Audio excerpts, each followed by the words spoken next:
നമസ്കാരം. ഞാൻ ശ്യാംലാൽ, കളരിയോഗ ഗുരുകുലത്തിൻ്റെ സ്ഥാപകനാണ്.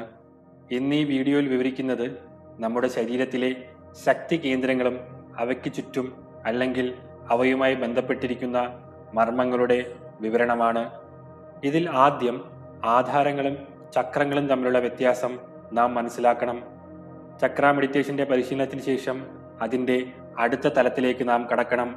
ഇവിടെ ആധാരപീഠങ്ങളുടെ ശുദ്ധീകരണ ക്രിയയാണ് നടക്കുന്നത്. അതിനുശേഷം ഈ ആധാരപീഠങ്ങളിൽ ദേവൻ അല്ലെങ്കിൽ ദേവതാ സങ്കല്പങ്ങളുടെ പ്രതിഷ്ഠയാണ് നടത്തേണ്ടത്. ഇത്തരത്തിലുള്ള ധ്യാന പരിശീലനത്തിന് ശേഷം നമ്മുടെ ശരീരത്തിൻ്റെയും മനസ്സിൻ്റെയും ഊർജ്ജനില മനസ്സിലാക്കണം. ഗുരുനാഥൻ്റെ കീഴിൽ നിന്ന് നാം നേടിയെടുക്കുന്ന അറിവുകൾ അല്ലെങ്കിൽ പരിശീലന മുറകൾ നമ്മുടെ ശരീരത്തിനും മനസ്സിനും ഏതു തരത്തിലുള്ള മാറ്റങ്ങളാണ് നൽകിയതെന്ന് നാം സ്വയം വിലയിരുത്തണം. പരിശീലനങ്ങൾക്ക് ശേഷം നമ്മുടെ ത്രിദോഷങ്ങൾ, പഞ്ചഭൂതങ്ങൾ, ദശവായുക്കൾ, പഞ്ചകോശങ്ങൾ എന്നിവയുടെ ഊർജ്ജനില തിരിച്ചറിയണം. ഇതിൽ നിന്നെല്ലാം നമുക്ക് മനസ്സിലാവും നാം ഇപ്പോൾ എത്ര ദൂരം സഞ്ചരിച്ചുവെന്ന്.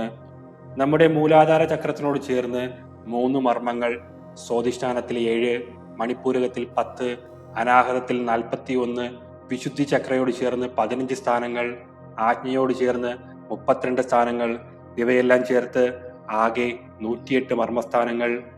ഇത്തരത്തിൽ ചക്ര മെഡിറ്റേഷൻ ചെയ്യുന്ന സമയത്ത് ഓരോ ചക്രങ്ങളായി നാം ആദ്യം പരിശീലിക്കണം. അതിൻ്റെ ഊർജ്ജനില മനസ്സിലാക്കിയ ശേഷം അടുത്ത ക്രിയയായി നാം അതുമായി ബന്ധപ്പെട്ട നാഡികളെ ഉണർത്തണം. അതിനുള്ള മുദ്രകളും മന്ത്രങ്ങളും ഉപയോഗിക്കണം. ഈ നാഡികളുടെ ഊർജം മർമ്മസ്ഥാനങ്ങളിലേക്ക് എത്തുന്നു. ഈ സമയത്ത് നമ്മുടെ ശരീരത്തിൻ്റെ ഊർജം ഏത് വശങ്ങളിലോട്ടാണ് സഞ്ചരിക്കുന്നത് എന്നത് വ്യക്തമായി മനസ്സിലാക്കണം. നമ്മുടെ സൂക്ഷ്മ ശരീരത്തിലെ ഊർജം നമ്മുടെ സ്ഥൂല ശരീരത്തിലേക്ക് പ്രവേശിക്കുന്നത് നമുക്ക് മനസ്സിലാക്കാൻ സാധിക്കും. അതിനുശേഷം ശവാസനത്തിലേക്ക് പോയി ഈ ഊർജത്തെ ശരീരത്തിൻ്റെ എല്ലാ ഭാഗങ്ങളിലും എത്തിക്കേണ്ടതാണ്. ഇത്തരത്തിൽ ഓരോ ചക്രങ്ങളും അതിനോട് ചേർന്ന് വരുന്ന മർമ്മസ്ഥാനങ്ങളും പരിശീലിക്കാൻ ആഗ്രഹിക്കുന്നവർ ഞങ്ങളെ ബന്ധപ്പെടുക. നന്ദി.